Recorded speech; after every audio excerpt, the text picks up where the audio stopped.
Berisik siang ini kita akan ulas tentang Peraturan Presiden Nomor 32 Tahun 2024 tentang tanggung jawab perusahaan platform digital untuk mendukung jurnalisme yang berkualitas atau publisher right. Telah hadir bersama kita siang hari ini mantan anggota Dewan Pers yaitu Mas Agus Sudibyo yang juga sekarang mendapat amanah sebagai Ketua Dewan Pengawas TVRI. Selamat siang Mas Agus. Selamat siang, Assalamualaikum. Waalaikumsalam warahmatullahi wabarakatuh.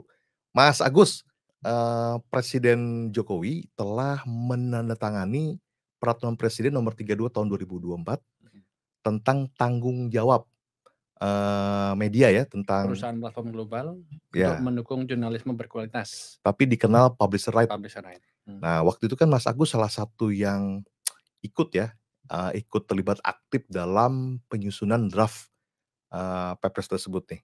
Ini kita mau ulas nih Mas Agus nih. Dan alhamdulillah kemarin sudah ditandatangan nih, sudah terbit Iya. Perpresnya sebagai kado untuk masyarakat pers Indonesia. Iya, Kita betul, kasih betul. selamat dulu nih. Iya, akhirnya. Akhirnya setelah perdebatannya cukup panjang. Betul, betul. Mas Agus, dulu itu kan sempat debat alot tuh, ketika masih berupa draft Perpres publisher right ya. Bahkan sampai ada penolakan dari masyarakat pers waktu itu. Bisa diulas sedikit Mas Agus, itu dulu pasal-pasal krusial yang mana sih yang menyebabkan ada masyarakat pers yang menolak draft Perpres ini waktu itu? Silakan Mas Agus. Ya, jadi ini kan konsep tentang publisher right, ini kan konsep yang baru ya. Jadi sangat wajar kalau muncul perbedaan, muncul a priori, muncul kecurigaan, itu wajar sekali. Karena memang ini publisher right itu memang barang baru di Indonesia gitu ya. Di dunia pun juga tidak semua negara sudah memiliki ini. Bahkan untuk developing country, negara berkembang, Indonesia itu yang pertama Pertama ya? memiliki publisher right ini. Meskipun kita belum level undang-undang, masih peraturan presiden, tapi ini yang pertama. Di dunia ini baru 3 rezim yang memiliki regulasi semacam ini, namanya beda-beda. Di pertama EU itu publisher right namanya. Uni Eropa. Kemudian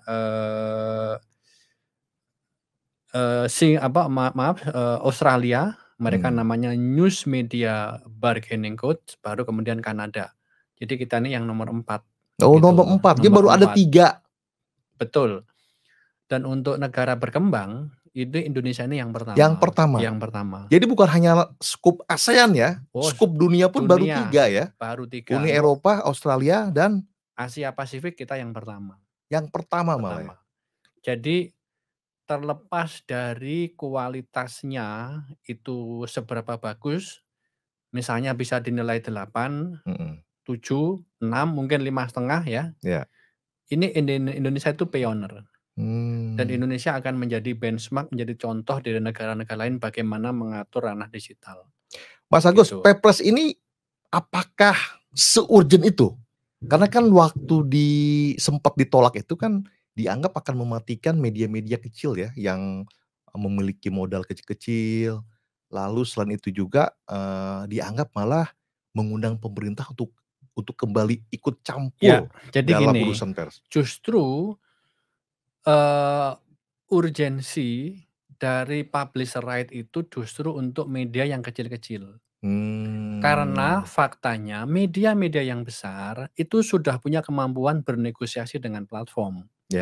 Bahkan sebelum adanya publisher right ini, semua orang tahu banyak media-media besar di Indonesia yang sudah nego dengan platform. Dengan Google, Facebook. Betul. Jadi relevansinya bukan untuk media-media besar ini terutama sekali. Justru untuk media-media kecil yang selama ini tidak ditoleh oleh platform karena dia kecil. Jadi sebetulnya Perpres itu melindungi media-media kecil ya? Ya semua ya, semua. Untuk media-media besar dengan publisher right ini posisi tawarnya menjadi lebih bagus. Untuk media-media kecil sangat relevan. Karena tadi saya bilang media-media besar sebenarnya tanpa regulasi ini pun sudah bisa bernegosiasi. Karena dia media besar. Itu yang pertama. Yang kedua, tadi apa ya, ada ini mengancam kebebasan pers gitu Ya. ya. Jadi kalau kalau kita bersabar ya pembaca, ini, Iya membaca iya ini iya. kan nggak panjang ini kan, Iya nggak iya. panjang itu. Kalau kita bersabar membaca ini, kita akan menemukan fakta tidak ada satu pasal pun yang memberikan ancaman terhadap kebebasan pers. Nggak ada Mmm. satu pasal pun di sini. Karena semuanya pasal ini mengatur kewajiban platform. Mmm. Platform wajib begini begini begini. Tidak ada media massa, wartawan wajib begini. Jadi ini tidak memberikan tanggung jawab baru kepada media massa atau pers atau Platformnya jurnalis. yang diwajibkan? Platformnya yang diatur.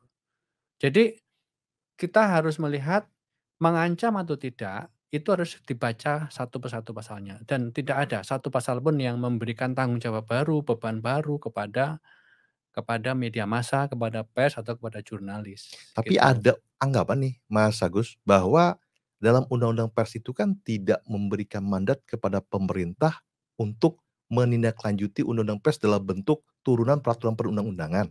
Ya, Nah, dengan adanya Perpres ini kan istilahnya mengatur skup bisnisnya perusahaan pers nih jadinya nih. Ini dianggap yang, merupakan indikasi kembalinya ikut campurnya pemerintah jadi kepada begini, jadi perusahaan pers. tidak semua campur tangan negara itu jelek, Mmm. tidak semua campur tangan negara itu tidak dibutuhkan. Nah, ini jenis campur tangan negara yang dibutuhkan. Yang positif? Dan 3 negara yang tadi saya sebutkan, EU, Uni Mhm. Eropa, Australia, karena itu rezim yang demokratis, itu, seperti kita. Toh di negara itu pun negara hadir memberikan intervensi. Jadi, kenapa intervensi negara di sini dibutuhkan? Satu, karena persaingan yang timpang antara platform global dengan publisher. Mhm. Misalnya contoh di Indonesia hari ini berbagai data menunjukkan, eee platform Google dan Facebook, Meta dan Alphabet itu menguasai lebih dari 70% belanja iklan digital di Di Indonesia, Indonesia. lebih dari 70%. Yang kedua, mereka menguasai lebih dari 80% traffic news di Indonesia. News cyber ya? Ya, news cyber, mereka menguasai 80%. Jadi ini memang kekuatannya sangat dominan. Dan dengan kekuatan yang dominan itu, mereka cenderung untuk memaksakan model-model mereka sendiri dan kita harus hanya menerima. Jadi sebenarnya, publisher right itu mencoba mengatasi ketimpangan ini, hubungan antara platform dan publisher, dan mencoba menciptakan keseimbangan dengan menciptakan posisi tawar yang lebih baik untuk Mmm. publisher di Indonesia, yang pertama itu. Yang kedua, ketika platform global mendominasi periklanan digital dan juga mendominasi distribusi konten jurnalistik, itu terjadi, ternyata ruang publik ini tidak lebih baik.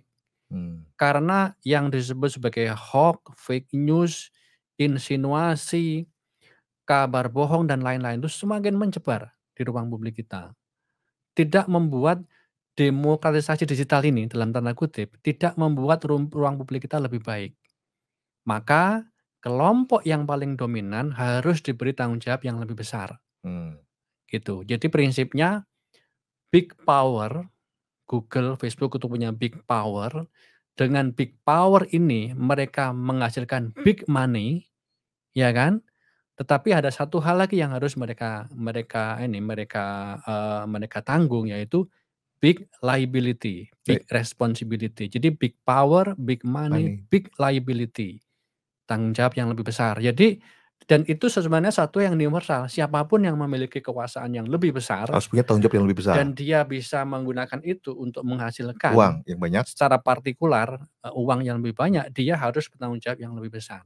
Mmm. Nah, sebenarnya di situ. Dan ini tanggung jawab ini semakin relevan negara mengatur itu, karena tanggung jawab ini terkait dengan kualitas ruang publik kita, terkait dengan kualitas demokrasi kita. Gitu. Jadi selain untuk mengendalikan monopoli, itu juga untuk menyehatkan ruang publik media kita. Mmm. Dengan cara apa? Ya platform diberi tanggung jawab agar mereka lebih care terhadap konten-konten yang mereka distribusikan. Lebih care, lebih aware ya? Lebih aware, lebih care, mereka didorong untuk lebih afirmatif terhadap good content di Mhm. dalam ekosistem informatif mereka, gitu. Ketika membahas kan sempet ada reaksi keras tuh dari konstituen, Dewan Pers juga. Mas Agus waktu itu kan masih di Dewan Pers ya, Iya, sempet keras tuh, bahkan, terang-terangan menolak draft waktu itu masih berupa draft ya, betul draft betul. Perpres dari Mhm. publisher right. Nah waktu itu, eee Mas Agus dan teman-teman Dewan Pers menyikapinya bagaimana, Mas? Karena itu tadi ya, ini kan ide yang baru, Mhm, jadi wajar sekali muncul perbedaan penolakan itu wajar.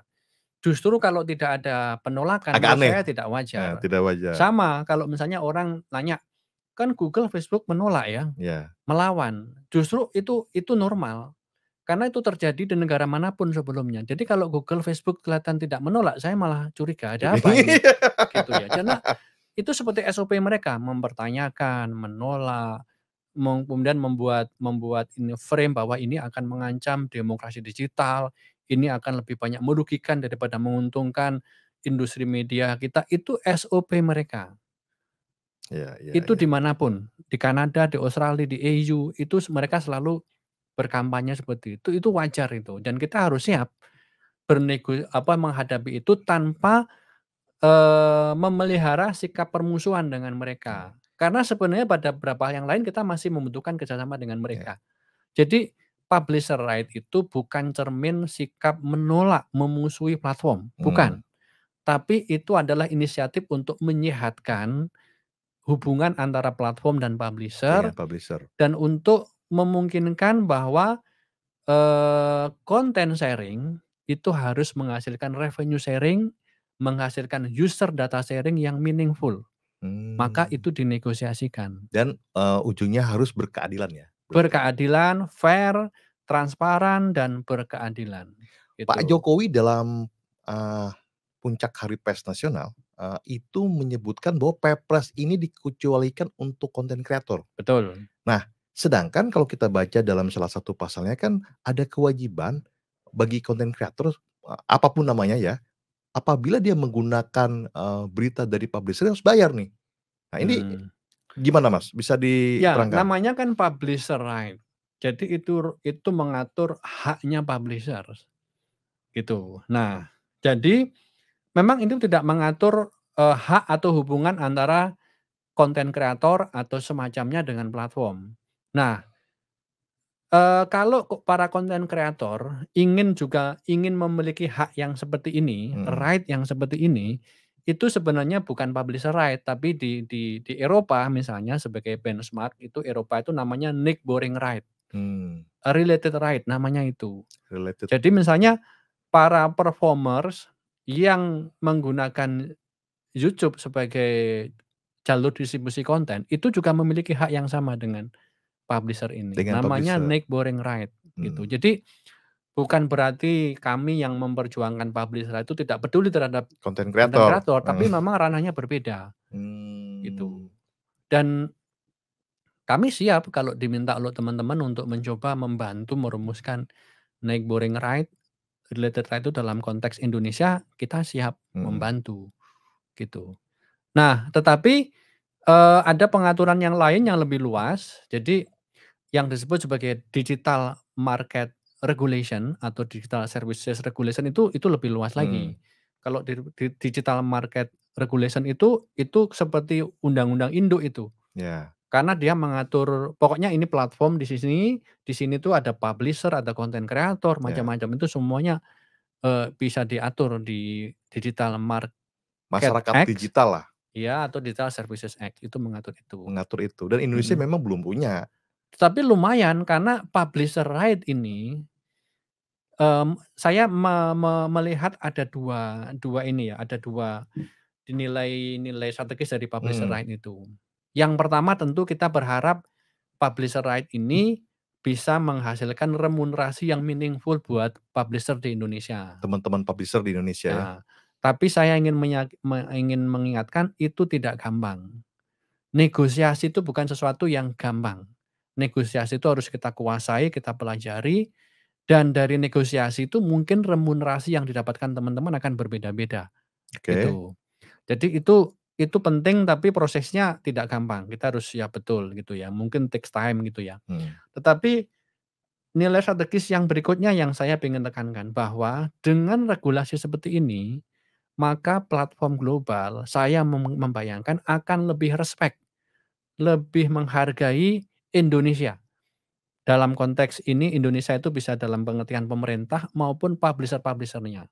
Tapi ada kemungkinan nggak nih para, platform-platform global nih seperti Google maupun Facebook gitu, dia mengubah algoritmanya sehingga ujungnya akhirnya, merugikan para publisher di Indonesia? Kan itu sudah terjadi kemarin-kemarin, sudah Ya. terjadi Hmm. gitu. Jadi itu satu kemungkinan gitu ya. Tetapi kemungkinan lain, kalau itu kemungkinan itu menurut saya sudah terjadi Ya. kemarin-kemarin Tapi gitu kan ya. belum sampai ke titik nadir ya. Cukup serius kemarin Cukup serius dampaknya. tapi belum Tetapi sebenarnya perubahan yang kemarin itu saya lihat tidak ada kaitan langsung dengan publisher right, karena mmm, mereka juga mengubah di negara lain. mhm, Jadi perubahan algoritma yang kemudian mempengaruhi referral traffic teman-teman ya, itu tidak spesifik terjadi di Indonesia, terjadi mmm, di negara lain. Tapi kemudian di dikonstruksikan seakan-akan itu dampak dari Indonesia mau mengesahkan nerbitin publisher publisher right, rights, ya, gitu. Jadi perubahan algoritma atau sistem itu macam-macam alasannya, tidak spesifik terkait dengan publisher right. Tetapi saya kira anu ya, apa ya, dimensi simboliknya adalah Indonesia menunjukkan dirinya berani mengatur transformasi digital, digitalisasi ini dan itu penting sekali gitu. Karena keberanian itu menunjukkan ya kita punya kedaulatan gitu. Dan keberanian ini akan menjadi benchmark negara-negara lain dan yang tidak kalah penting ini stepping stone yang penting mhm, untuk, melakukan pengaturan-pengaturan pada ranah yang lain. Digital Market Act, Digital Services Act itu kan mhm, sesuatu yang memang kita harus ya. mencoba mengambil inisiatif Walaupun itu. ada anggapan bahwa Perpres ini, eee, tidak Kayaknya anggapannya memiliki. Mas Mas Untung ini kayaknya. Kan kalau kita belajar hukum gitu ya, Mhm konstruksi hukum ini kan setiap peraturan perundang-undangan harus memiliki delegasi yang lebih tinggi. mhm. Misalnya dari undang-undang Ya, mengamalkan dibuatnya mhm, peraturan pemerintah atau peraturan presiden. betul betul. Nah ini kan berdiri sendiri nih, Perpres tentang publisher ini berdiri sendiri. Dia tidak, bukan merupakan turunan dari undang-undang begitu, Ya, eee, dia berdiri sendiri, bentuk dalam bentuk, peraturan presiden gitu. Sehingga, dan Perpres ini kan tidak ada sanksi pidananya ya, apabila bagi yang melanggar, karena betul, kan yang boleh memberikan sanksi pidana adalah undang-undang. mhm. Ini menurut Mas Agus bagaimana nih? Ini kan Ya jadi karena kurang kuat juga nih. Apakah terlalu memang terburu-buru? bukan, Perpres ini memang sasaran jangka pendek. Semua Mmm, sepakat waktu itu ya, semua sepakat pemerintah, teman-teman asosiasi media, asosiasi wartawan, dewan pers, semuanya sepakat ini mhm. sasaran jangka pendek yang bisa kita raih sebelum pemilu Oh, 2024. tadinya, Tadinya begitu, karena kalau waktu itu kita langsung pengennya undang-undang, nggak akan selesai, dan butuh waktu. butuh waktu, gitu. Jadi ini Jadi mengisi kekosongan dulu ya? mengisi kesosongan Perpres dulu, waktu itu Perpres 1 PP gitu Mhm, ya, yang lebih leluasa regulasinya Perpres. Perpres gitu. Ini memang kita sadar betul Perpres ini tidak sekuat undang-undang, tetapi dari sisi rentang waktu sebelum pemilu, ya ini yang bisa kita capai. Mmm, Nah, selanjutnya dengan ada pemerintahan baru, dengan ada DPR baru, kita coba upayakan ini pada level undang-undang. iya, Baik dalam bentuknya undang-undang publisher right maupun lebih besar, undang-undang Digital Market Act, heeh, Digital Services Act, di mana publisher right itu bagian dari bagian itu, dari undang-undang. gitu. Karena kan memang rejim pengaturannya itu berubah terus, karena teknologinya juga berubah, gitu. Mmm, Jadi ini memang sasaran jangka pendek. iya, iya, iya, Ini pun juga ya alhamdulillah ini bisa selesai bisa selesai, tanggal 19, 20 ini, karena sebelumnya ya kita sempat cemas juga ini selesai nggak ya iya, pada rezimnya Presiden Jokowi ini. Alhamdulillah ini selesai. iya, Meskipun mungkin dari beberapa segi masih ada catatan, pasal ini, pasal itu dianggap belum sempurna, belum clear betul gitu. Tapi menurut saya, melihat tingkat pengetahuan kita sendiri yang memang terbatas juga, pengalaman kita juga terbatas tentang regulasi seperti ini, lihat dinamika pemerintah, saya melihat ya inilah hasil terbaik sementara ini yang bisa kita Ya. capai. Sambil nanti kalau ada kelemahan-kelemahan ya kita perbaiki. Ibaratnya dan ini benar-benar saya lihat dari pengalaman negara lain, keberanian mengatur ranah digital itu seperti keberanian untuk membangun rumah tumbuh, gitu.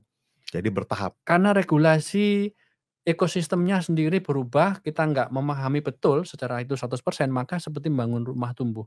Bangun dulu rumahnya, nanti kalau kurang bagus kita perbaiki lagi, kurang kamar macam-macam kita tambahin lagi. Semua itu. Di Eropa juga begitu, yang kalau kita ngomong publisher right itu juga perjalanannya begitu. Ya. Coba dulu, tidak efektif, diperbaiki lagi, semuanya seperti itu. Mas, dengan disahkannya Perpres ini, konten kreator ketika mengutip, berita dari publisher harus bayar nggak nih jadinya? Lah, sebenarnya kalau konten kreator mengutip, publisher itu sebenarnya sudah bisa merujuk pada Undang-Undang Pers dan Undang-Undang Hak Cipta, Mmm. gitu. Kalau Undang-Undang Hak Cipta sejauh yang saya pahami, berita yang sudah dipublikasikan oleh sebuah media Milik itu publik. adalah barang publik. Ya. Dia bisa dikutip Menyebutkan sebagian atau seluruhnya dengan menyebutkan sumber. sumber, gitu ya. Ada kejujuran di situ. Tetapi yang diatur, di Undang-Undang Hak Cipta itu adalah penggunaan oleh pihak kedua yang tidak ada motif ekonomi. Mmm. Untuk kebutuhan riset, Ya. untuk kebutuhan apa ya, pengembangan ilmu pengetahuan, itu oke. Jadi barang publik ini diperlakukan sebagai sesuatu yang berkontribusi terhadap pengembangan ilmu pengetahuan, hak publik atas Itu informasi. akademik, ilmiah. Betul, tetapi kalau konten kreator mengambil kontennya milik publisher, Kan dia untuk monet tuh. ya dia juga untuk monetisasi, Iya. itu lain persoalan, gitu. Jadi itu sama. Jadi kenapa, akhirnya pengaturan publisher right itu lebih pada ranah persaingan usaha, Mhm. bukan pada ranah hak cipta. Karena kalau dalam ranah hak cipta, Google juga bilang, "Loh, yang saya manfaatkan, yang saya sebarkan ulang untuk kebutuhan iklan dan traffic ini kan barang publik, Mhm. berita." Gitu kan? Iya. Platform awalnya bilang begitu, gitu. Itu benar, tetapi kemudian kita kita coba ini debat lagi, Mhm. tapi Anda menggunakan konten kami ini juga untuk motif ekonomi. Iya. Di situ dia buat nyari iklan juga. Betul, makanya itu diatur, gitu. Jadi kalau kita memanfaatkan berita untuk kebutuhan-kebutuhan yang tidak bersifat non ekonomi, itu mungkin kita nggak perlu Nggak ngomong perlu. soal bagi Iya. hasil. Iya iya. Tapi kalau dia untuk kebutuhan monetisasi juga, dan monetisasi platform ini akhirnya justru mendisrupsi Mhm. monetisasi yang dilakukan oleh pemilik konten, baru itu persoalan. Menjadi persoalan. Gitu. Mas, saya mau sedikit ini nih, minta pendapat nih. Mas Agus kan kemarin nulis buku nih, Iya. judulnya Bernalar Sebelum Klik, Panduan Literasi Digital. Nih, bukunya. Keren nih bukunya nih. Itu Insya Allah. motivasinya apa nih Mas, waktu nulis buku ini nih? Jadi itu sebenarnya buku panduan literasi untuk orang awam. Jadi Mmm. orang awam itu misalnya begini, problem yang sangat serius di Indonesia itu sekarang adalah kecanduan gadget. Ya. Dari anak-anak sampai orang tua semuanya kecanduan gadget, kecanduan teknologi, kecanduan media sosial. Nah, buku ini mencoba memberikan panduan bagaimana kita itu bisa mengatasi atau mengurai Mmm. kecanduan gadget itu, Ini gitu. kita ini ya, kita ulas nanti ya. Boleh boleh. Kita Boleh ulas nih boleh nanti nih. boleh boleh, ya. Ada pesan buat masyarakat kita nih terhadap, Perpres Publisher Right nih? Ya, jadi yang pertama, publisher right itu mengatur hubungan informasional dan hubungan bisnis Mmm. antara perusahaan platform global, media sosial, mesin pencari dan semacamnya dengan publisher, media massa. Jadi tidak mengatur hal-hal yang lain, tidak mengatur hubungan konten kreator, YouTuber dan lain-lain. Dan Itu tidak cawe-cawe soal urusan pers ya? tidak memberikan beban baru apapun untuk pers, media Mmm. massa dan jurnalis. Jadi tidak ada ancaman terhadap kebebasan pers di sini. Nah, itu penting dan yang berikutnya Ini kan sudah menjadi dokumen publik, sudah Ya. disebarkan ke mana-mana. Tentu orang boleh beda pendapat, orang boleh mengkritik dong, tetapi Ya. sebelum beda pendapat, sebelum mengkritik baca dulu. Baca dulu.